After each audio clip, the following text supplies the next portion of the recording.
स्वागत है आप लोग सभी को ब्राइट फ्यूचर लाइव में। साथियों, आज की क्लास में हम लोग डिस्कस करने वाले हैं केमिस्ट्री का एक मोस्ट इम्पोर्टेंट टॉपिक ईंधन और दहन। इस टॉपिक से हम लोग 40 क्वेश्चन को कवर करेंगे जो एग्ज़ाम में बार बार पूछे जाते हैं। तो यदि आप इस क्लास को अच्छी तरह से देख लेते हैं तो इस टॉपिक से एग्ज़ाम में एक भी क्वेश्चन नहीं छूटने वाला है। पहला क्वेश्चन है ईंधन किसे कहते हैं।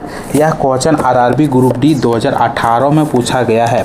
तो जिन पदार्थ को जलाने पर ऊष्मा या ऊर्जा का निर्माण होती है तो वह ईंधन कहलाती है। तो कौन सा ऑप्शन में देखने को मिल रहा है? ऑप्शन देखने को मिल रहा है कि जो जलने पर ऊष्मा देती है तो उसे क्या कहते हैं? तो ईंधन कहते हैं। अभी हम लोग डिस्कस किए थे।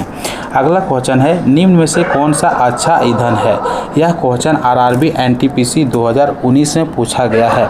तो जो पदार्थ कम मात्रा में जलकर अधिक ऊष्मामान देती है तो उसे हम लोग अच्छा ईंधन के नाम से जानते हैं। तो ऑप्शन नंबर डी इसका सही आंसर हो जाती है। अगला क्वेश्चन है ईंधन का ऊष्मीमान क्या दर्शाता है। यह क्वेश्चन आरआरबी ग्रुप डी 2018 में पूछा गया है। तो ईंधन का ऊष्मीमान क्या दर्शाता है? तो ऊष्मीमान दर्शाता है कि 1 किलोग्राम ईंधन को पूरी तरह जलाने पर कितना ऊष्मा या ऊर्जा का निर्माण होती है उसी के बारे में बताती है। तो ऑप्शन नंबर सी इसका सही आंसर हो जाती है। ऊष्मीमान को हम लोग किस में मापते हैं? तो किलो जूल प्रति किलोग्राम में मापते हैं। तो इस बात को आप लोग ध्यान में रखिएगा। अगला क्वेश्चन है निम्न में से किसका ऊष्मीमान सबसे अधिक होती है। यह क्वेश्चन आरआरबी एनटीपीसी 2020 में पूछा गया है। तो सबसे अधिक ऊष्मीमान जो होती है वह हाइड्रोजन को होती है, लेकिन हाइड्रोजन ऑप्शन में नहीं दिया गया है। तो ऑप्शन के अकॉर्डिंग सबसे अधिक ऊष्मीमान जो होगा वह सीएनजी का होगा। तो ऑप्शन नंबर डी इसका सही आंसर हो जाता है। सीएनजी में कौन सा गैस पाया जाता है? तो मीथेन गैस पाया जाता है। इस बात को ध्यान में रखिएगा। अगला क्वेश्चन है 5 नंबर का कि कंप्लीट दहन में क्या बनता है। यह क्वेश्चन आरआरबी एएलपी 2019 में पूछा गया है।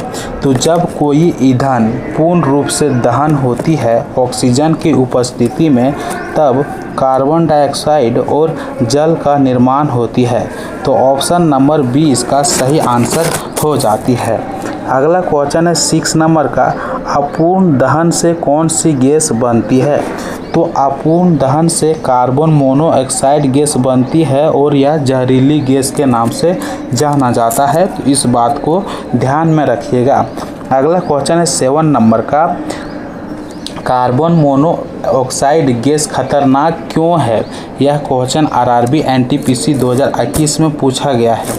तो कार्बन मोनोऑक्साइड खतरनाक गैस इसलिए होती है क्योंकि यह हीमोग्लोबिन से जुड़ जाती है। तो ऑप्शन नंबर सी इसका सही आंसर हो जाती है। निम्न में से कौन सा स्वच्छ ईंधन है। तो प्राकृतिक गैस जैसे कि एलपीजी और सीएनजी जीवाश्म ईंधन में स्वच्छ है। तो ऑप्शन नंबर सी इसका सही आंसर हो जाती है। लेकिन यदि पूछता कि स्वच्छ ईंधन कौन सी है तो हाइड्रोजन स्वच्छ ईंधन के नाम से जाना जाता है क्योंकि इनको जलने पर केवल पानी का निर्माण होती है, प्रदूषण का निर्माण नहीं होती है। इस बात को ध्यान रखिएगा। तो ऑप्शन के अकॉर्डिंग सीएनजी सही आंसर हो जाती है। अगला क्वेश्चन है सीएनजी का फुल फॉर्म क्या होती है, यानी कि सीएनजी का पूरा नाम क्या होती है। तो कंप्रेस्ड नेचुरल गैस होती है। तो ऑप्शन नंबर सी इसका सही आंसर हो जाती है। अगला क्वेश्चन है ईंधन के जलाने के लिए आवश्यक नहीं होती है। यह क्वेश्चन आरआरबी ग्रुप डी 2019 में पूछा गया है।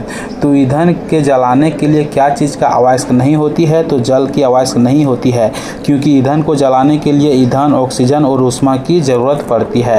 अगला क्वेश्चन है दहन के लिए आवश्यक 3 तत्वों को क्या कहते हैं। तो दहन के लिए क्या क्या ज़रूरत होती है। तो ईंधन, ऊष्मा और ऑक्सीजन की ज़रूरत होती है जिन्हें हम लोग फायर ट्रिंगल के नाम से जानते हैं। तो ऑप्शन नंबर ए इसका सही आंसर हो जाती है, फायर ट्रिंगल। क्वेश्चन है आग बुझाने के लिए किस तत्व को हटाया जा सकता है। तो आग बुझाने के लिए ईंधन को भी हटा सकते हैं, ऑक्सीजन को भी हटा सकते हैं, ऊष्मा को भी हटा सकते हैं। तो इनमें से सभी तत्व को हटाया जा सकता है, इस बात को ध्यान रखिएगा। अगला क्वेश्चन है पेट्रोलियम का आंशीय आसवन किया जाता है। तो पेट्रोलियम का आंशीय आसवन किया जाता है तो बंद पात्र में किया जाता है, क्योंकि यह ज्वलनशील और वाष्पशील तरल होती है। तो इस बात को ध्यान रखिएगा। तो ऑप्शन नंबर बी इसका सही आंसर हो जाती है। अगला क्वेश्चन है एलपीजी का उपयोग मुख्यतः किया जाता है। यह क्वेश्चन आरआरबी ग्रुप डी 2019 में पूछा गया है। तो एलपीजी का उपयोग घरों में खाना पकाने के लिए किया जाता है। तो ऑप्शन नंबर 20 का सही आंसर हो जाती है। अगला क्वेश्चन है एलपीजी का मुख्य घटक क्या है। तो एलपीजी का मुख्य घटक जो है वह प्रोपेन और ब्यूटेन है। प्रोपेन का फॉर्मूला जो होती है C3H8 होती है और ब्यूटेन का फॉर्मूला C4H10 होती है। तो इस बात को आप लोग ध्यान में रखिएगा।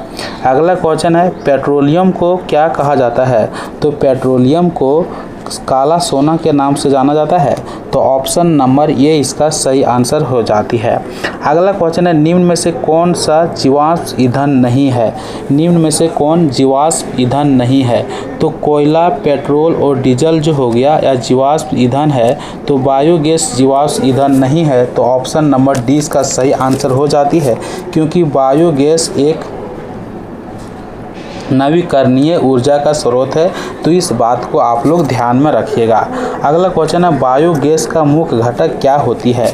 यह क्वेश्चन आरआरबी ग्रुप डी 2019 में पूछा गया है कि बायोगैस का मुख्य घटक क्या होती है। तो मेथेन और कार्बन डाइऑक्साइड होती है। तो ऑप्शन नंबर बी के साथ इसका सही आंसर हो जाती है। अगला क्वेश्चन है बायोगैस प्लांट में किससे गैस बनता है। तो बायोगैस प्लांट में गोबर और जैव अपशिष्ट से गैस बनती है। तो ऑप्शन नंबर सी इसका सही आंसर हो जाती है। अगला क्वेश्चन है निम्न में से कौन प्रदूषण बढ़ाता है। तो कोयला प्रदूषण बढ़ाता है। तो ऑप्शन नंबर डी इसका सही आंसर हो जाती है। अगला क्वेश्चन है ईंधन का ऊष्मीय मान किस इकाई में मापा जाता है। तो ईंधन का ऊष्मीय मान किलो जूल प्रति किलोग्राम में मापी जाती है। तो ऑप्शन नंबर सी इसका सही आंसर हो जाती है। अगला क्वेश्चन है निम्न में से कौन तरल ईंधन है।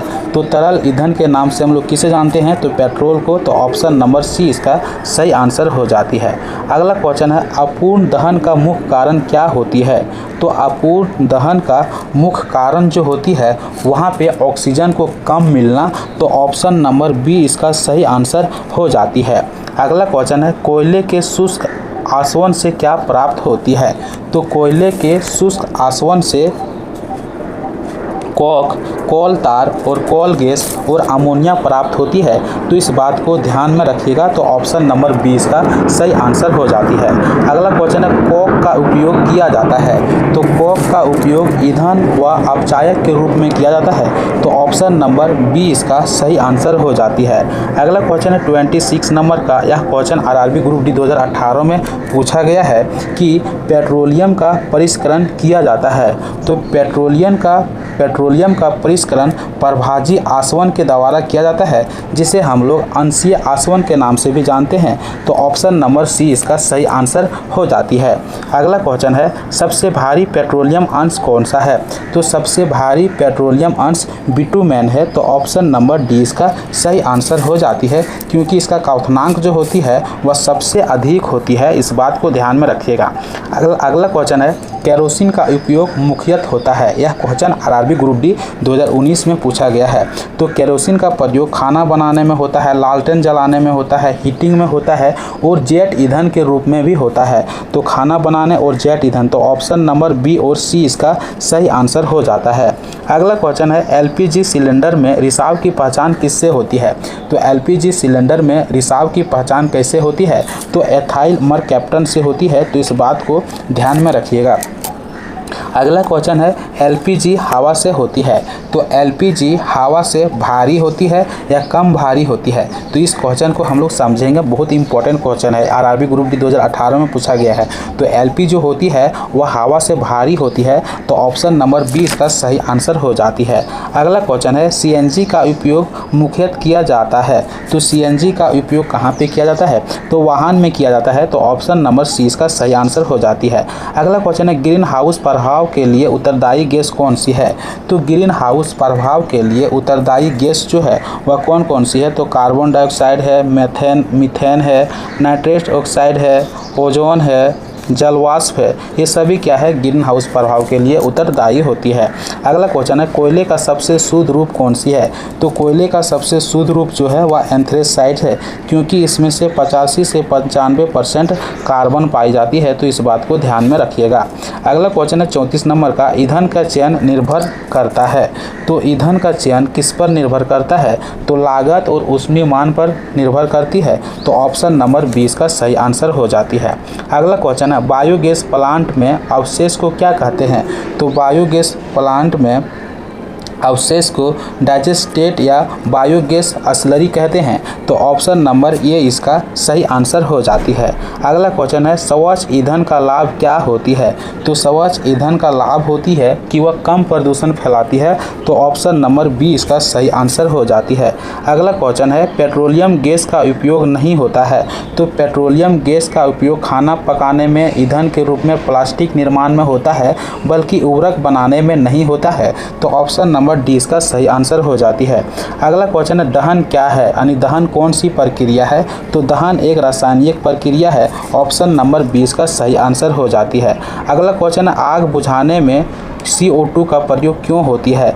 तो आग बुझाने में कार्बन डाइऑक्साइड का प्रयोग इसलिए होती है क्योंकि ऑक्सीजन का हटाना होता है, तो ऑप्शन नंबर 20 का सही आंसर हो जाती है। अगला क्वेश्चन है ईंधन के जलने से उत्पन्न ऊर्जा क्या कहलाती है?